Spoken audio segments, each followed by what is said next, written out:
Hello, fellow travelers, and welcome to another episode of Verta Stars Podcast 4th season. How my loyal listeners, thank you for continued support. Hi, everyone. I'm usually in a different Zoom space. This is entirely different. Usually, I'm hosting my show, which is Words, Images, and Worlds. My name is Jason DeHart, and I am traversing the universe here and traversing the stars to talk with a pair of creators who work in the world of music.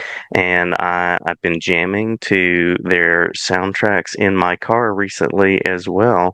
So delighted on this episode to be talking with Craig Wedren and Anna Waronker. Thank you both for joining, jumping in, and being willing to talk with a substitute podcast host for a few Yeah, of minutes. course. Thanks Of for having course. us.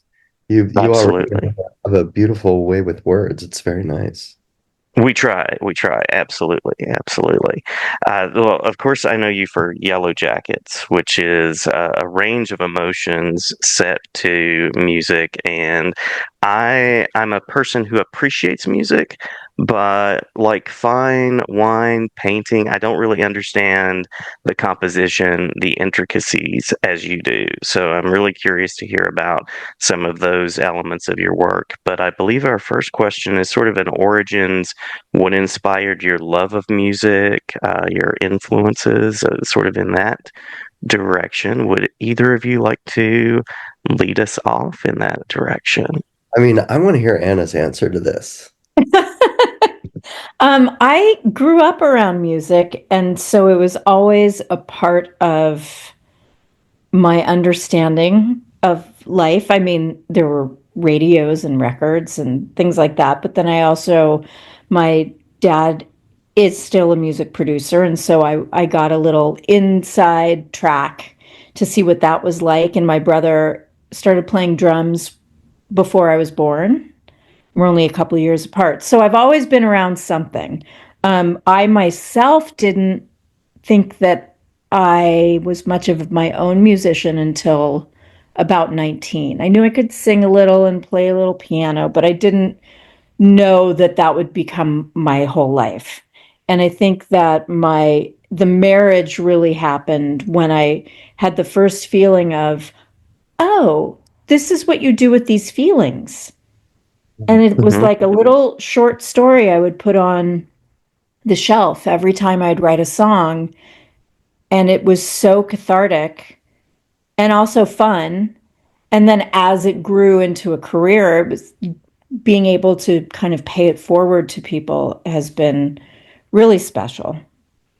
Pay it forward how, if you don't mind my... Like in terms of like, I've got, let's say I wrote a song when I was 20 years old that was about a very specific thing, but it had a life and it helped people in other ways throughout their lives Got and it. their different ages or life experiences that may have nothing to do with what I was actually writing about, but that's not what I care about. I care about that I can provide comfort to people without even having to be there. And that feels really special to me. That's really nice. I've never heard you say that.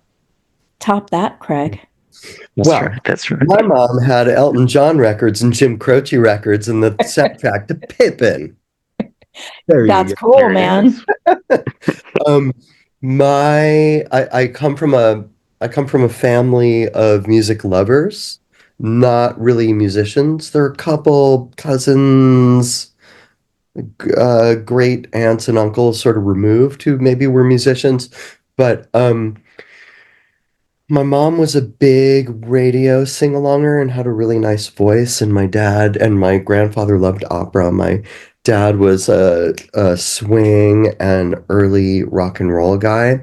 And so it was really just um, if you stay at the craps table long enough, you're going to wind up with an artist at some point, right? Mm-hmm. I don't think anybody expected it. It was like Midwestern, Jewish, conservative, not politically, but just in terms of, teachers, lawyers, stockbrokers, Um, but everybody, as my, when I decided or when I announced when I was 10 years old or however old I was, that I wanted to be a rock star when I grew up, my, the response was, um, we, we support the arts. We aren't artists. And it was sort of like, well, sorry, you get what you get, and you don't get upset, or you get upset for a little while, and then Get over learn it. to accept it and even love it. And so for me, it was in the water.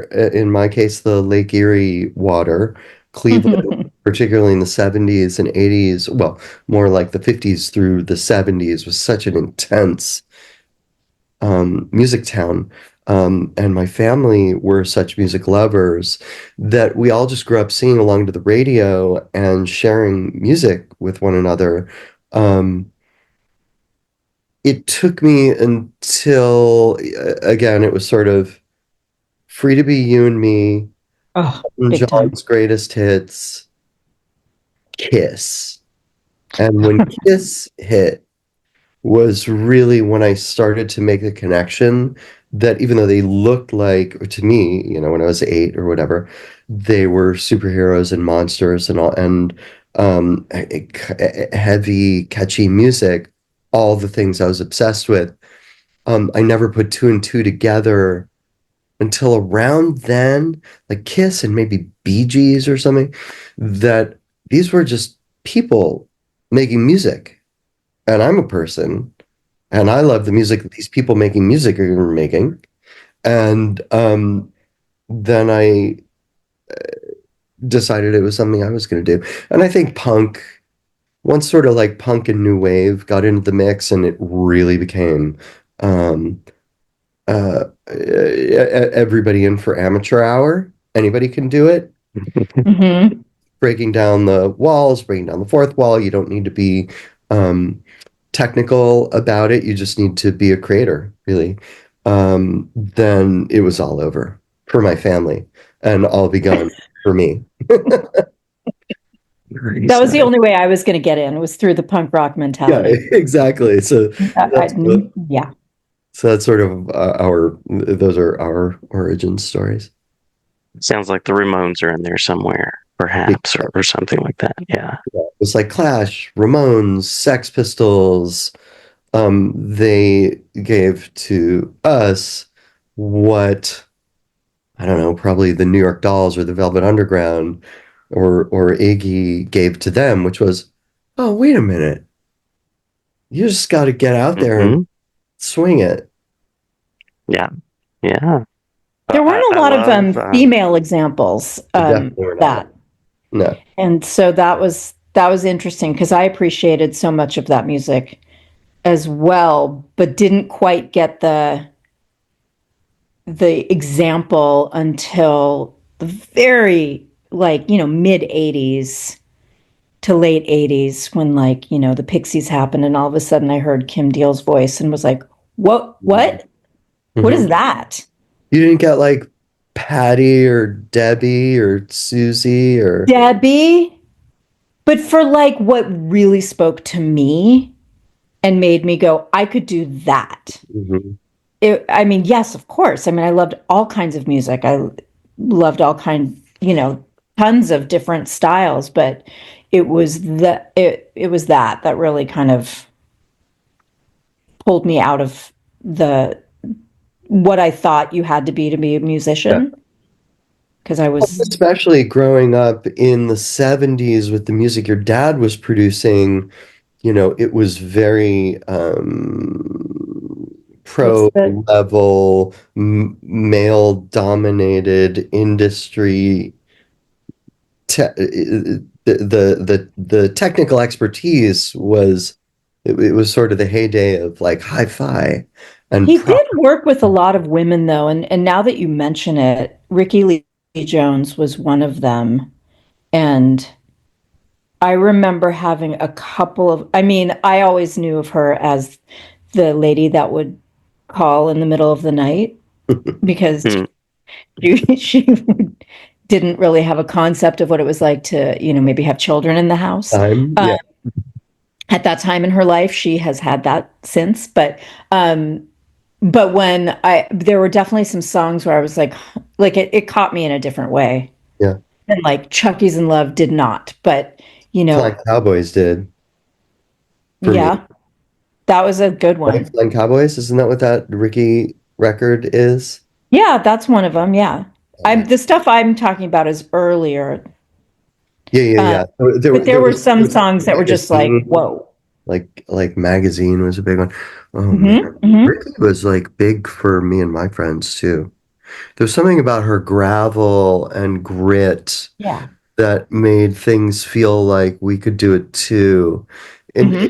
in a little bit almost like, I don't know, I remember early Ricky Lee Jones and early Dire Straits sort of happening at the same time. And there was an accessibility vocally. It wasn't too technical. I mean, her voice is obviously insane, and his is sort of, Sprech singing a little bit. But there was something about both of those records for me and my friends, aspiring musicians or artists or whatever, where it was kind of like it was obviously more sophisticated than punk, but it still felt like a portal into something that was possible, as opposed to like Joni Mitchell Yeah, that was never going to be possible. or even Kate Bush, something like that, where it was like, Oh, I did love Kate Bush, but she didn't make me think I could do it myself. that's what I'm saying. Yeah. Yeah. Or Queen, and it was like, well, that's incredible, but I don't know. I touched Yeah, that. I bet you locked into a little Queen. I did, but as an entry, Yes. as an entryway, it was a very high bar. Got it. Yeah, I think so. Yeah, you mentioned an Elton John record at the beginning. I actually have a journal that is fashioned out of an Elton John record. Someone took an Elton John record and made a journal out of it, which on the one hand is a really cool kind of concept. On the other hand, it's a terrible thing to do to an album. I know, But you they're know art. that continued voice, the inspiration. So Yeah. writing Yeah. your own music accessibly and something that's really hard to reach to at the same time. Yeah. Yeah, I think the theater, the playfulness, the costumes, and just the songcraft of Elton John sort of had everything for me early on without uh, being conscious of it or being able to articulate it. Yeah.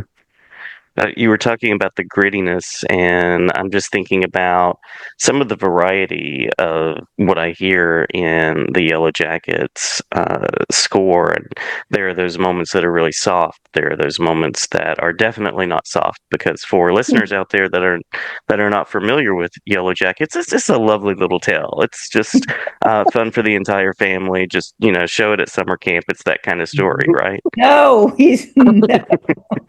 No, Oh, not at no. all. It's It's a so little gnarly. hard hitting. Yeah, very gnarly, very gnarly. Great cast too. Yes. So just thinking about those feelings, and I imagine that's something that's evolved since the show has been going on and you've been working on it. Yeah, it's true. I mean,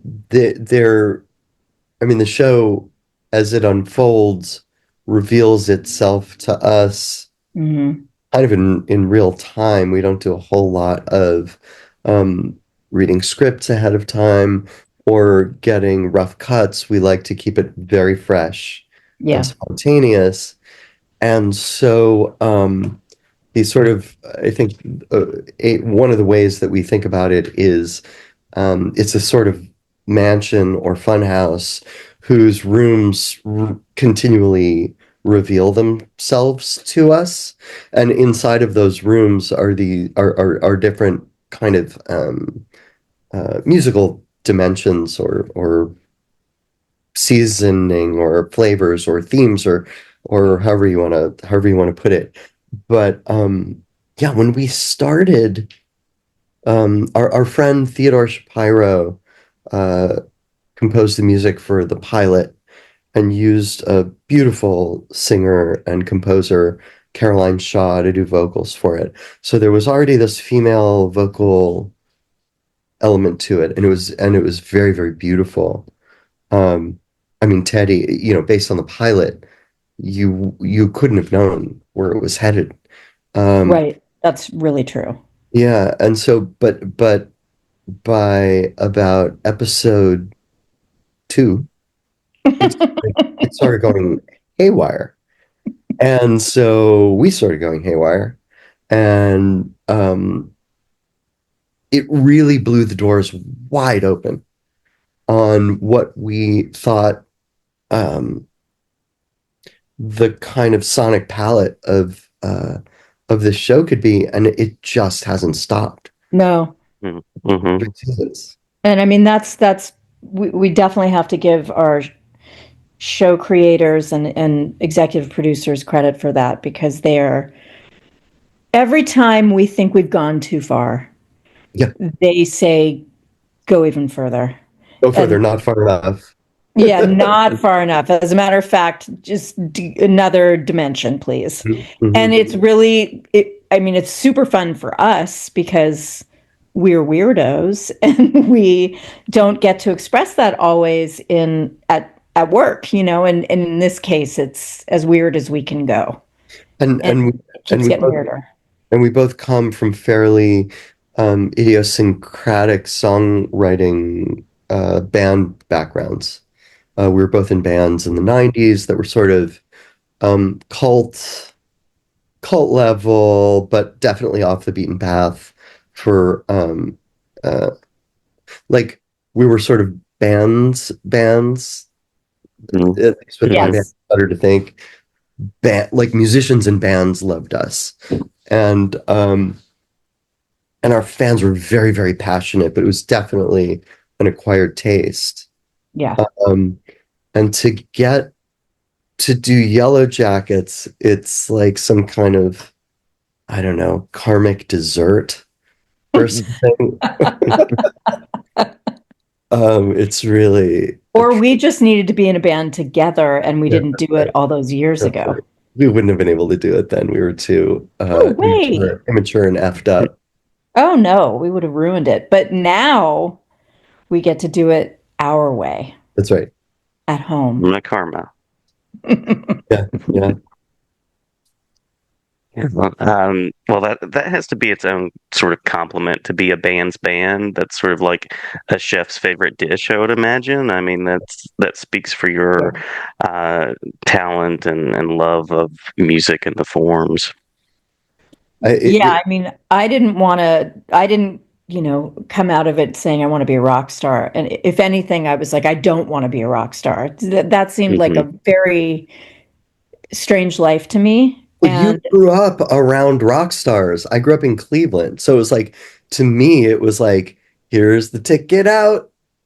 Yeah. Mm-hmm. You know? I mean, I wanted, before I became a musician, I wanted to be an accountant. Like I was a little conservative in that regard, where I was like, wanted to be a mom, which I am. But, like I didn't have, I had my brother right next to me who was a musician, didn't necessarily want to be a rock star, but I understand we had more access to that world to see what it felt like and looked like. You also didn't have it wasn't as fantastical for you as it would have been for me, because I mean, if you were a kid in the suburbs, you were getting it through MTV or like total fantasy illusion stuff. Yes. Ricky Lee Jones wasn't calling like, offer rocker late in the evening for sure. But I was definitely listening to Ricky Lee Jones off my rocker late in the evening. Yeah, I guess I was doing the same exact thing. Like just I had my little headphones on. But then you're right. I did have that lady calling. Yeah. Yeah, that glimpse into the wider universe. Mm-hmm. Yeah. The portals of music, as you were talking about. Yeah. I mean, for us, like if you're wired that way, for music, it's like the widest universe. It's no end. I watched a Beatles documentary that came out on Disney Plus years ago, and I remember there was this scene of John Lennon sort of talking through a musical composition and using the notes and speaking it as though it was like this kind of language all of its own and this logic of its own. So as you're talking about accounting, I'm just thinking about how all of that adds up, but there's also that really interesting dissonance that you can create, which in accounting is probably not a good thing. We might be seeing Want the that in numbers to add up national, in international accounting. politics. No. We want the numbers to add up for sure. Well, especially in this show, we're Oh, it's musically, we like the beauty and the horror to sort of Mm, cohabitate. yeah. That feels natural and right for the show, certainly, but I think it also, at least speaking for myself, that's always been the sort of poles of my own musical taste is noise on the one hand, bubblegum on the other hand, with not much of a distinction between the two. Yeah. Like in the 20th mhm, century, there were a lot of very, very rigid um, boundaries between genres and styles. And you can do this. If you're doing this, you can't do that, um, which mhm, which never made sense. Not to Again, like me. so roads for me, like all lead back to Cleveland. It was just like anything we could get was manna. So if it was, you know, Throbbing Gristle or Killing Joke on the one hand, or the Bay City Rollers on the other hand, it was all the same. It was just it was like savior stuff. Um, mhm. so it's really nice to sort of I don't know, be invited to collide all of that, or not even collide, just sort of allow it all to coexist.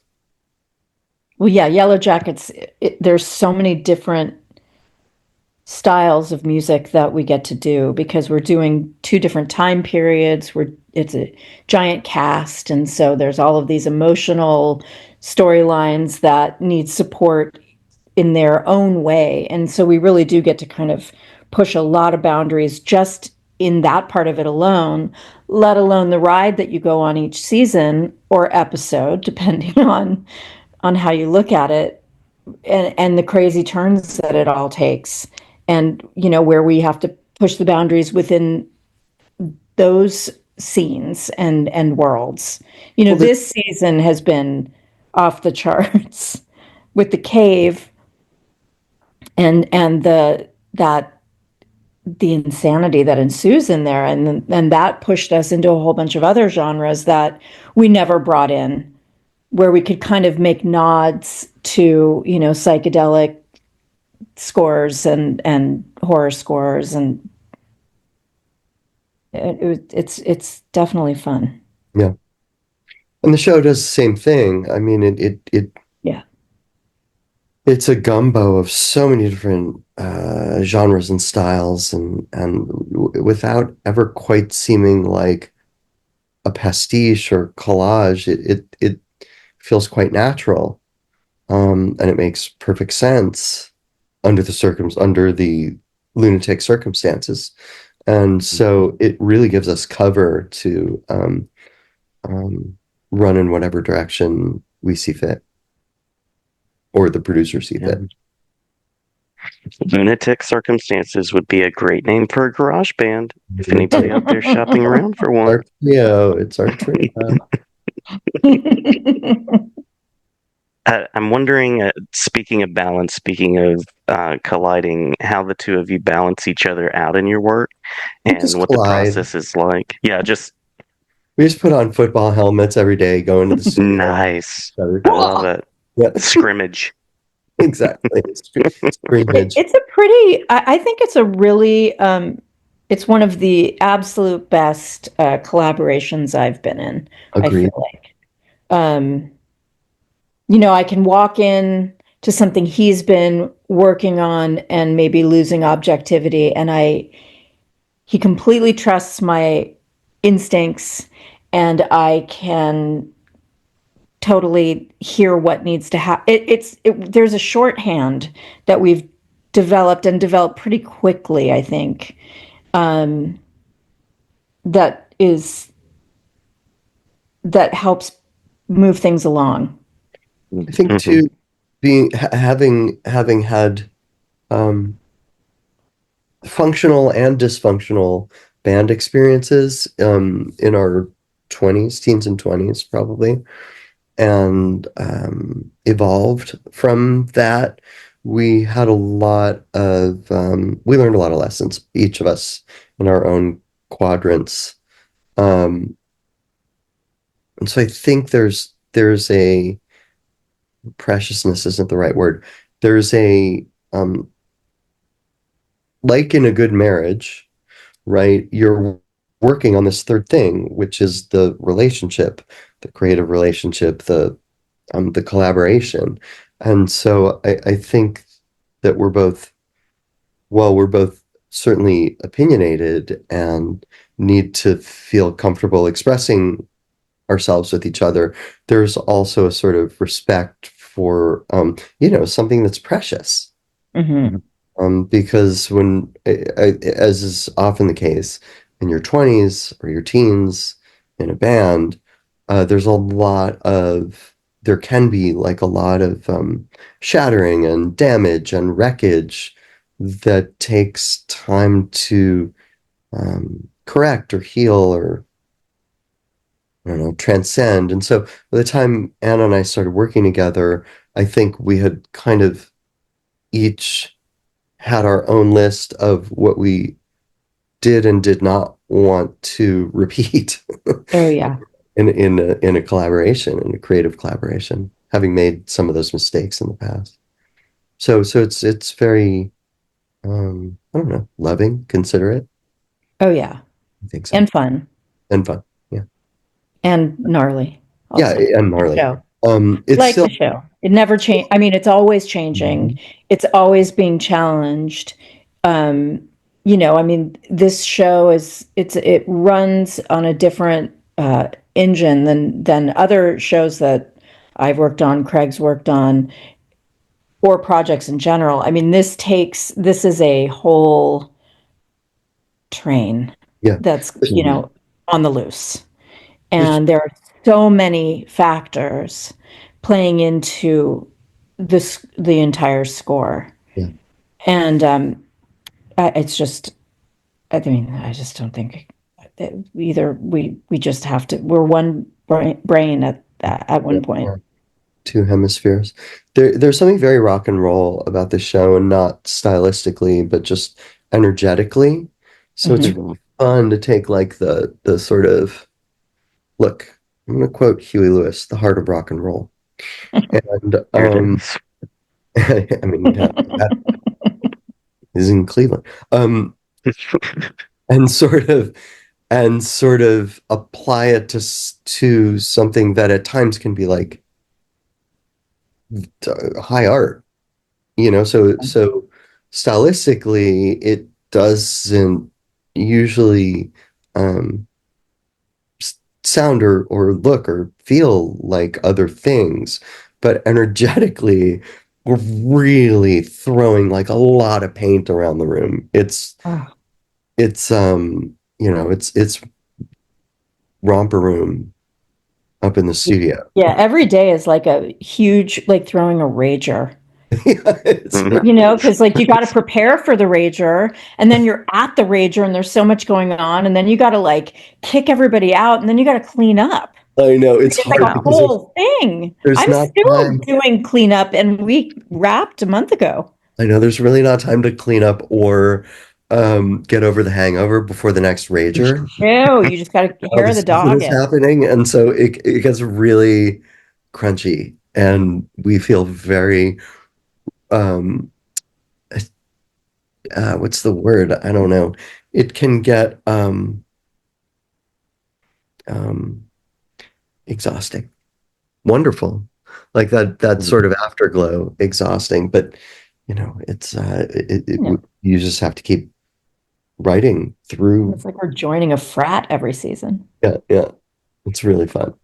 You get to pass out in a pool of what you've created, and Jackson Pollock style, you have the art there. Works Yeah. well. Yeah. Yes, yes. Very, very nicely put. Now thinking about the music as it carries across the show, are there? It sounds like there are certain emotions that carry you and experiences. Are there particular themes that act as anchors throughout characters? Anything you'd like to say about that process? There are many themes. Yeah, I was like, are you Yeah. sure you want to ask that question? I could teach Oftentimes, like an entire seminar. yeah, I mean, oftentimes, like, I tend to have an obsession with creating new stuff, new ideas, new themes, new sounds, new, explore, explore, explore. And Anna, I mean, which isn't to say, like, Anna also makes new stuff, Yes, and has ideas, but are sort of this part our of, go-to. yeah, like my native thing is like, we need to make something new. We need to do I it right know. now. And I'm like, hold on. We need to go through everything and see what's where and what needs to be what. Yeah. And now you just created some new thing and we got to understand where that fits in. It's like that. So oftentimes, like, I'm barfing out refrigerator magnets, you know, And I'm like words, color organizing them by and color, I was like, wait, creating words at the gotta same time. we got to put these words together. They're just like random words, right? And so it works really well. And then we'll switch, but I would Yeah. say, like those are our two native sort of complementary kind of default modes. Hmm. So it works For really sure. nicely, especially for the show, because it both requires uh like, what is it, when you refresh the stream, and it requires an enormous amount of like organization, making Yes. it cohere. Yeah. It's just having the themes make sense with one another, so it doesn't wind up just being a riot of I don't know, noise, unhinged. Yeah. I mean, the most extreme version of that so far has been our finale episode of this season, which has pretty much wall to wall music, whether it's, we were asked to write an original song. So that is kind of featured throughout the episode in between score. And then there's a couple of song placements that are really, really special by other Mhm. artists. But there's music surrounding everything. And I'll put it to you this way. There was so much music that we had to have a listening pass where we chose where to take it out Oh because it wow. was Yeah. too much. But and it all works really well. But I remember I was preparing that session for all of us, Craig, myself, and our assistant Simone, and I had to sit down and take notes. Like normally we take notes while we watch it with the producers and we go through and the editors and we figure out where the music's going to go. And in this case, it was just no, I'm like in a class. I felt like I was back in film school. Yeah. And I was, because not only did I need to really take in what was going on, but I didn't want things overlapping. I wanted to make sure that this piece of music that we're using for this one theme throughout the storyline was only used for that. And then where do we put in new stuff? And one of the things I love about working on this show is that, it's all about trauma and how trauma plays out. And, we see the adult characters living out a lot of their trauma. And then we have gotten to see where did those traumas started earlier back when they were in the wilderness or even before that.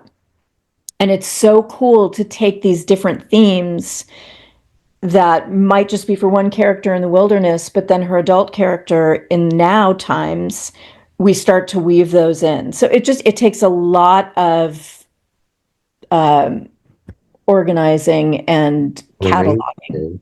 And Anna really for particularly for the finale, like she arranged like a this it's an epic, almost an episode long suite of all things Yellowjackets, and it's really was quite remarkable and awesome, and I was super grateful that you did that. Because then it also allowed me to focus on like um you know, production on the original song that we were writing. We were writing Yes. 3 songs at a time, not sure which one was gonna land with the producers, and so we were each in our own like happy crazy making sandboxes, and then we can just throw it at each other and be like, okay, you take it now. Yeah. It's Nice. cool. I mean, the other thing that we do that is always felt insane to me, but there's no other way to do it, is we share sessions. So it's almost like if 2 painters were painting on the same canvas, and Mhm. everyone has their own styles. And with art, you don't even think about what your procedure process is. You know, you just do it. And so we've had to really kind of understand and work together on that level, which is a really interesting way to collaborate. Yeah, it's cool. Yeah. You were mentioning the songs that come from radio, the songs from the wild that get placed within the show. What is that process like for you, and does that sort of echo back into the score? How did those relate? We're not involved in the choosing Ah, of licensed songs, but they feed into the score that we create around it. Like nice. Our music supervisor, that's the title of that position, Yeah. Nora Felder, she's incredibly thoughtful about her song options that she presents. And so we take that to heart. And so when we hear a song that she's set up for a scene, we try to work around it in the neighboring scenes to make sure it complements the song.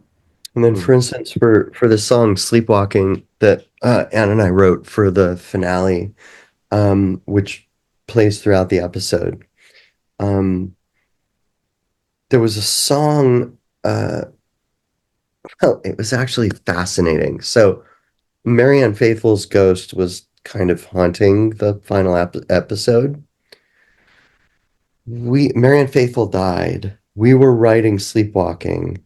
The night before we were working on vocals, right. The night before we were doing vocals for Sleepwalking was the rap party, I think, for Yellowjackets. So our voices were pretty hoarse when we were working on vocals. Not enough food. It Because was a rager. it was Rager. We'd been out shouting, drinking, doing it. Mhm. But we needed to get these vocals recorded. Anna started singing this sort of chanty vocal part, and immediately she sounded like Marianne Faithfull. And so we both decided, we were like, that's great. We got to lean into that. Let's go like full Marianne. She had just died. We felt like it was a nice homage, having completely forgotten that there was a Marianne Faithfull song earlier in the episode that had been But placed. it's like a gorgeous It's placement of a beautiful. song It's too. like a Marianne Faithfull So DJ good. Harvey collaboration that had been placed long before Marianne Faithfull died. And so we were having this whole possession. Yeah, it was She had a beautiful. little more to say, so she came right out to Yeah, me. exactly. That's She right. wasn't done. She wasn't done. In the room with you. Now the word rager has come up. Any word that would capture the essence of the very haunting main theme that you might mention? Deranger. It's close to. What are words to describe that? You mean the theme song? Yeah, no return. For me, it was like getting to exercise all of these parts of our 90s DNA that we would not necessarily have had room to do in our bands from then. Right. So it's like it was sort of like getting to character act musically. Except we totally mean it. Yeah, it's It's entirely. like we all of a sudden became a band together. Yeah. That's what it kind of felt like. And our producers are huge fans of 90s music. It's like their thing. And in the way that they work with us, they're always like more, more, more. And I think because we like it was the last thing we did. It wasn't it? It was the last thing we did for that season. The No Return? Yeah, wasn't it? I Yeah. don't know. There was a pile up Aren't going on. we? I mean, but that would mean that we had finished the entire season before. Like usually, usually the season is kind Usually of doesn't apply to catching Yellowjackets. up with us, right? So we start sort of ahead of the train, but then gradually everything starts getting right. It starts airing and coming really, really fast and furious, but we're still working at this speed. So then by the end, it's a race. It's sort of a game of chicken. It's a race. But I don't remember whether It's a racer. it's a racer. I don't know. I think that the theme song, it's just so like it just I don't know what the word is for it. Just captures it all so perfectly, When we were able to work with the visuals too, because which are perfect. Yeah. the graphics house who do the sort of VHS collage, um, whatever you call it, title stuff.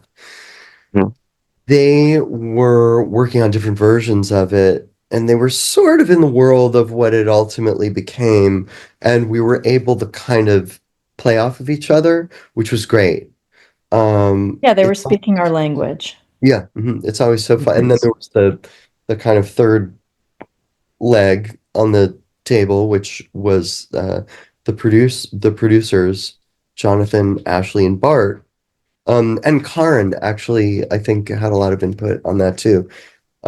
They sort of like the three songs that we made for the season 3 finale, and then they chose one of them, their favorite. We made 3 or 4 or whatever sketches for titles in fairly different directions, and then they chose their favorite and their favorite bits of each of our creations, and we sort of made, a kind of best of Frankenstein that became No Return. Um, it was a really cool collaboration, actually. I remember we were a little grumpy at first, where they were like, "We love this one, and here are our notes. Here's what we want you to do.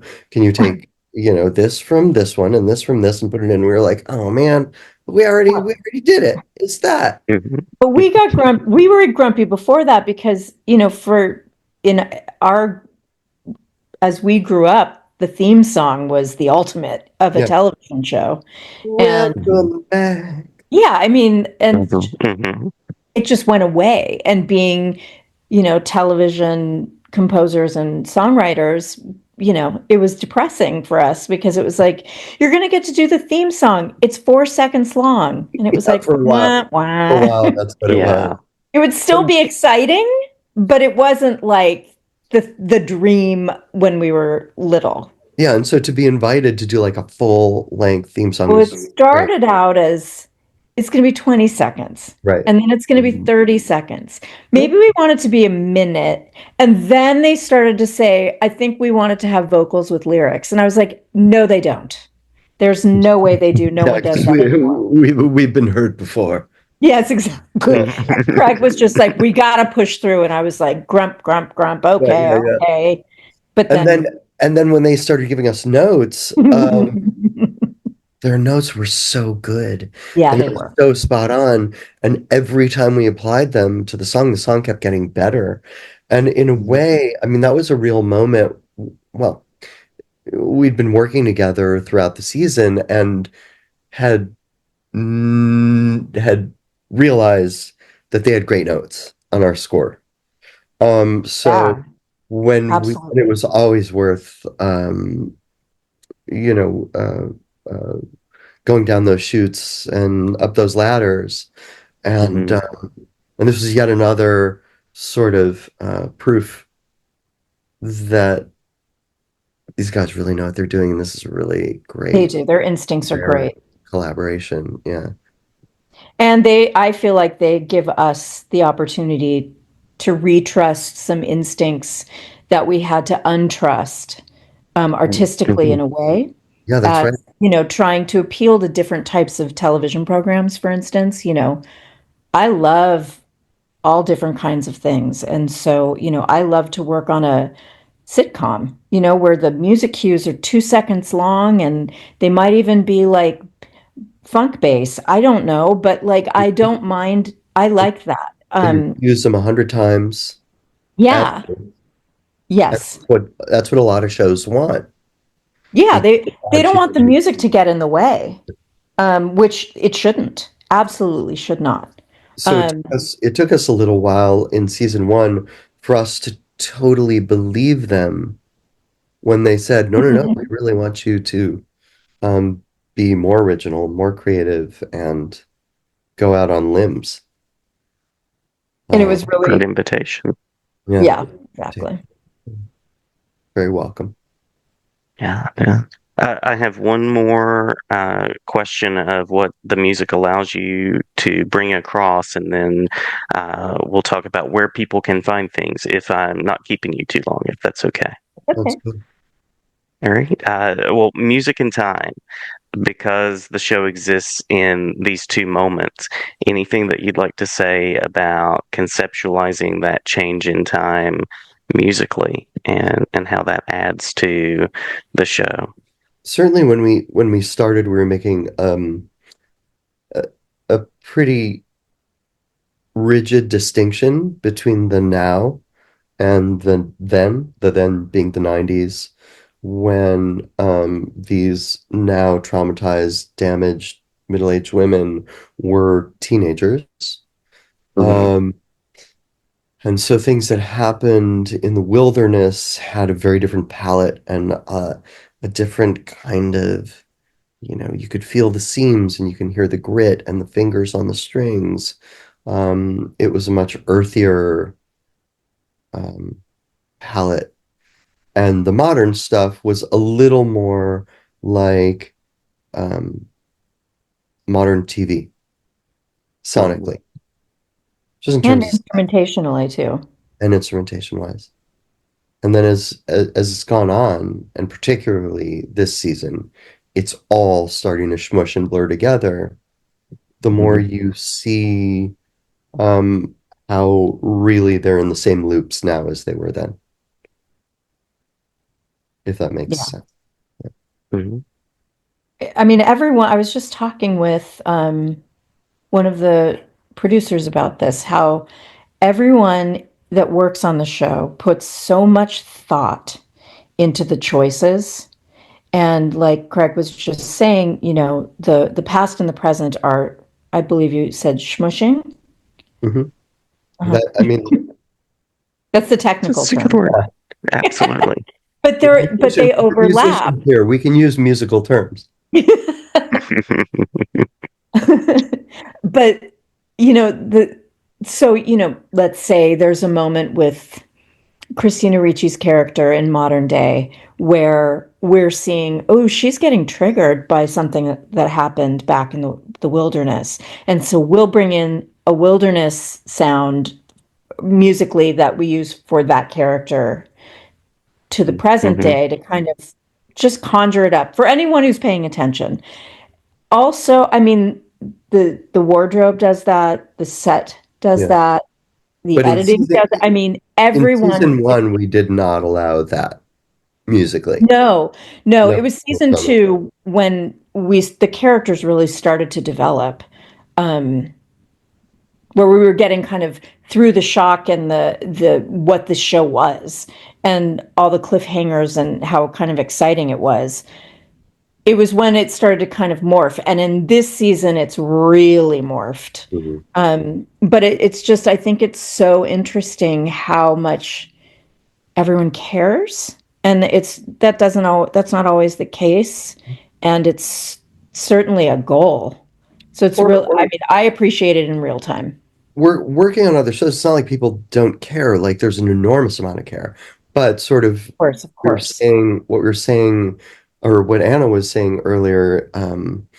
It's just that the parameters are usually much tighter in other shows. Like once you've Yeah. set the tone, you stick with it. That's what you tune in for every week. For a lot of Mhm. TV, you want to see the people that you know with the sounds, and scenes that you're familiar with. But with this, it just is constantly challenging that, um, and sort of exponentially unfolding. It's like a weird puzzle. Yeah, it's like a deep soap opera. Mhm. Everything, there's Easter eggs everywhere, and it's our job to keep them going. Yeah, and like you said, like if for people who are listening closely, to sort of help keep track, Yeah. musically, of everything that's happening. And watching. I mean, they use the seat belts from the airplane that went down Mhm. as, a belt, Mhm. or to weave together, tapestries to keep them warm in their tent, or their hut or whatever. I mean, there's just a lot of thought that goes into all of this. I mean, you're right though. There's so much thought that goes into all productions. Right. It's just It just it's has so just many layers. they're just not as kind of wildly ambitious. Yeah. You were talking about the fingers on the strings and that kind of feeling of the wilderness sounds, and there's just such a. As I was listening to the music again before our talk, there's just this like organic sense that comes through, almost like wings Right. in a way, or like that papery kind of sound of like I'm trying to fly away from something, but I'm not quite getting away from it. So there's a lot that's embedded Right. there. And what you Yeah. just described, it's that dream sensation, right? You're trying to Hmm. run in a dream, but your legs are in molasses. And there's a lot of that in this show. And, so, hopefully there's there is a sort of a quicksand or like whirlpool aspect to the music, where it just sort of swirls and pulls Hmm. you under, especially in season 3, where there's this sort of crunchy, scrunchy Yeah. forest floor, nightmare happening. It's Hmm. rhythmic, but it's grinding. But it's subtle too, Yeah, just like creeping around. it's creeping around. It's great. Yeah. It's really fun. Mhm. So fun. Well, I'm glad I crept over into this Zoom space from my usual one. I hope I've been an accommodating host here. Oh, I've it's been certainly wonderful. enjoyed talking with both of Wonderful. you. Yeah. Great, great. Esoteric in a really fun way. It's great. Yeah. Oh, we try. Well, thanks so much. Positive, Thanks so positive. much. Yeah. I've enjoyed the conversation. The last official question is the real estate question, which is where can people find the score for Yellowjackets season 3, and then what is next for you that you'd like to mention? Season 3 score is coming out, I believe, on April 10th or 11th. April 11th on Lakeshore Records. Mhm. It will be on all of the streaming Yeah. platforms. We actually shot a video for the original song, and that will come out a day or two before, and we don't yet know where the exclusive release of that will be, but it will, after that, it will live online. Yeah, I mean, all these things will be wherever you stream or Yellowjackets. music or videos. And in terms of Anna and I, We're on the socials, just under our normal name. Or are you under your normal name? I'm just at Craig Wedren on Yes, I am. I'm Instagram going to and be. whatever other things there are. I'm not good at that. Anna keeps threatening that she's going to be, but then she isn't. But she is My on there. sister-in-law is going to do it. Check in. Great. Nice work. There's so many options out there for connecting. I know. We're just dragging you headlong into the 21st century, Anna Waronker. There you go. And anything that's next that you would like to mention before we close out, or anything that we've my missed? band Shudder to Think recently got back together, so we're working on a new record and about to play shows. And I honestly, I just mainly say that because I'm so happy about it and excited. Oh, cool! It's so cool. And yeah, that's what's coming around the bend. I've got another TV show coming around the bend on its third season. It's Nice. called School Spirits. It's a young adult supernatural show about ghosts that are stuck in high school. It's really fun to work I teach high school during the day, so there's a lot there I can connect to. on. What grade? You teach English? Mostly 10th and 11th. Oh, cool. Right on. Those are our, yeah. Mine's in 10th and his is in 11th. Yeah. Well, Right there now, you go. in fact, I'm sitting in a hotel room because we're doing college tours with our junior right now. Very cool. Well, may the right doors Awesome. open for that. The Creative College. Wonderful, wonderful. Well, safe travels to you both. Many thanks for stopping by. I'm so glad I had the opportunity to talk with you, and so glad to get to talk about your work. I've learned a lot from you just about the process and all of the thought that goes into this beautiful thing called music, which I understand a little better now. But I need to take some courses. We don't pretend to understand. It's just sort of alchemy. Anna, scream into the microphone. Hey, that sounds cool. Great. Let's put it on TV. I'll never use that. And then it becomes the main theme. Love it, love it. Such is the creative process and the journey. Yeah, totally. Yeah. Many, many thanks again.